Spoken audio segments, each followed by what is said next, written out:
राहुल का ये संबोधन एक बार फिर शुरू हो चुका है, जो भी सुनते हैं। दलितों की, आदिवासियों की, पिछड़ों की, गरीबों की बात करता है, उसका माइक ऑफ हो जाता है। माइक ऑफ हो जाता है। आपने देखा होगा, मुझे कहा, जब माइक ऑफ हो गया तो मुझे कहा, काफी लोग आए और उन्होंने कहा जाके बैठ जाइए। मैंने कहा मैं नहीं बैठूंगा, मैं खड़ा रहूंगा, मुझे नहीं बैठना। माइक जितना ऑफ करना है करो, मुझे जो बोलना है मैं बोलूंगा।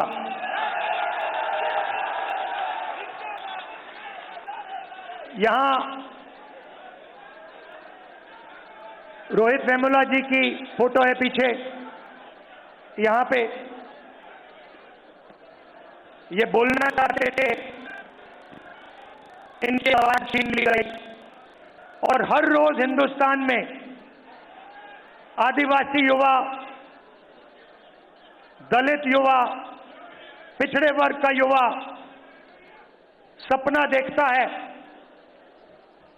मैं इंजीनियर बनूं, मैं डॉक्टर बनूं, मैं लॉयर बनूं, मैं मीडिया में जाऊं, मैं आईएएस ऑफिसर बनूं। मगर सच्चाई यह है कि इस देश का पूरा सिस्टम पिछड़ों, दलितों और आदिवासियों के खिलाफ खड़ा हुआ है। यह सच्चाई है, क्योंकि अगर नहीं होता तो मीडिया में हमें ओबीसी वर्ग के, दलित वर्ग के, पिछड़े वर्ग के युवा दिखते, एंकर दिखते, मालिक दिखते। 200 बड़ी बड़ी कंपनियां हैं, अदानी जी, अंबानी जी, टाटा, बिरला। इन कंपनीज में दलित, आदिवासी, पिछड़े लोग हमें मैनेजमेंट में दिखते, मालिकों की लिस्ट में दिखते। मगर नहीं, आपको हिंदुस्तान की 200 सबसे बड़ी कंपनियों की मालिकों की लिस्ट में एक ओबीसी नहीं मिलेगा, एक दलित नहीं मिलेगा, एक पिछड़े वर्ग का नहीं मिलेगा। ये सच्चाई है। तो आपको कहा जाता है, दलितों को, आदिवासियों को, पिछड़ों को कहा जाता है कि यह देश आपका है, इस देश में आपकी भागीदारी है, इस देश में आपकी प्रगति हो सकती है। मगर अगर हम डेटा को देखें तो यह बिल्कुल झूठ साबित होता है।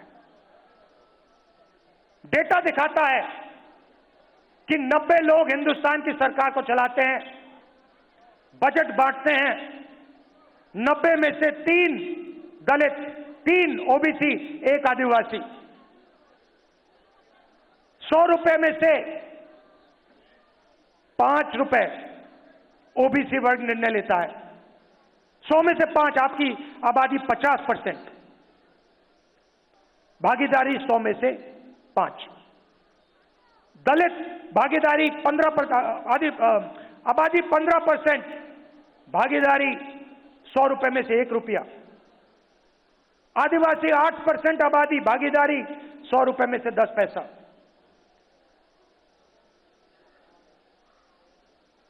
आपके सामने दीवार खड़ी हुई है और आप जानते हो, और ये आप इस बात को गहराई से समझते हो। समझते हो नहीं समझते हो? यस सर, समझते हो ना ठीक से कि आपके सामने दीवार खड़ी है और उस दीवार को नरेंद्र मोदी और आरएसएस मजबूत करते जा रहे हैं। जहां भी उनको अपॉर्चुनिटी मिलती है, वो दीवार में सीमेंट डाल देते हैं। पहले पब्लिक सेक्टर हुआ करता था, उसको निकाल दिया,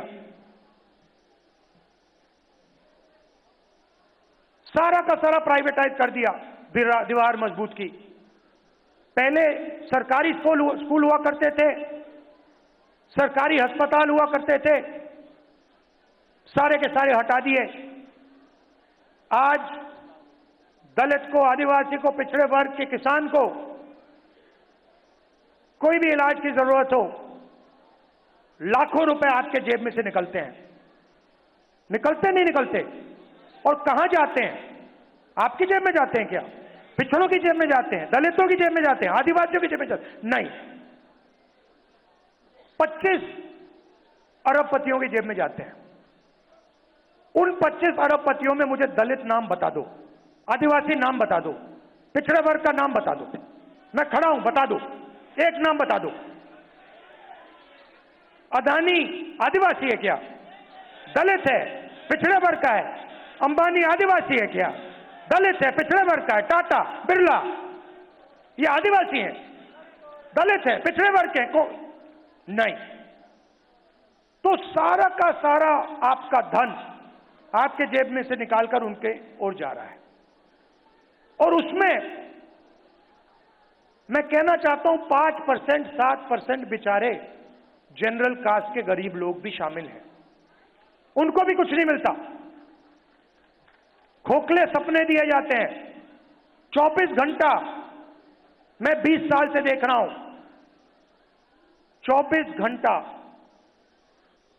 आपको बताया जाता है कि आपको जगह है, आपकी जगह है, आपको जगह मिलेगी, मगर नहीं। और हो क्या रहा है?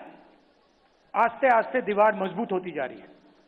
पहले यूपीए की सरकार थी, मनरेगा दिया, जमीन का अधिकार दिया, भोजन का अधिकार दिया, पैसा कानून दिया, वो दीवार को कमजोर करने के तरीके थे। आज मैं देखता हूं तो मैं कह सकता हूं कि जिस प्रकार से हमें दीवार को कमजोर करना था, हमने नहीं किया, यूपीए सरकार ने नहीं किया। जिस मजबूती से हमने करना था, हमने नहीं किया, मगर हम दीवार को तोड़ने की कोशिश करते थे। ये दीवार में सीमेंट डाल रहे हैं, कंक्रीट डाल रहे हैं, फाउंडेशन दे रहे हैं दीवार का। इसीलिए जाति जनगणना की जरूरत है। जाति जनगणना से आप सबको पता लग जाएगा, मीडिया में हमारे कितने लोग, कॉर्पोरेट इंडिया में कितने लोग, कोर्ट में कितने लोग, जुडिशरी में कितने, प्राइवेट अस्पताल हमारे कितने, प्राइवेट कॉलेजेस हमारे कितने। और अभी कहा गया कि ये एक्सरे है। एक्सरे पहला कदम है। सबसे पहले ही पता लगाना है कि सिचुएशन कैसी है, क्या है। हमें मालूम है कि दलितों को, पिछड़ों को, आदिवासियों को, गरीब जनरल कास्ट के लोगों को, माइनॉरिटीज को दर्द हो रहा है, वो दिख रहा है, सबको दिख रहा है। तो सबसे पहले पता लगाना है फ्रैक्चर कहां है, चोट कहां लगी है, कंपाउंड फ्रैक्चर है, सिंपल फ्रैक्चर, ये पहले लगाना पड़ता। और उसके बाद जाति जनगणना से डेटा मिलेगा। 21वीं सदी है। जो पहले तेल को ब्लैक गोल्ड कहा जाता था, 21वीं सदी का तेल डेटा है। और हम दलितों के बारे में, आदिवासियों के बारे में, पिछड़े वर्ग के बारे में डेटा चाहते हैं।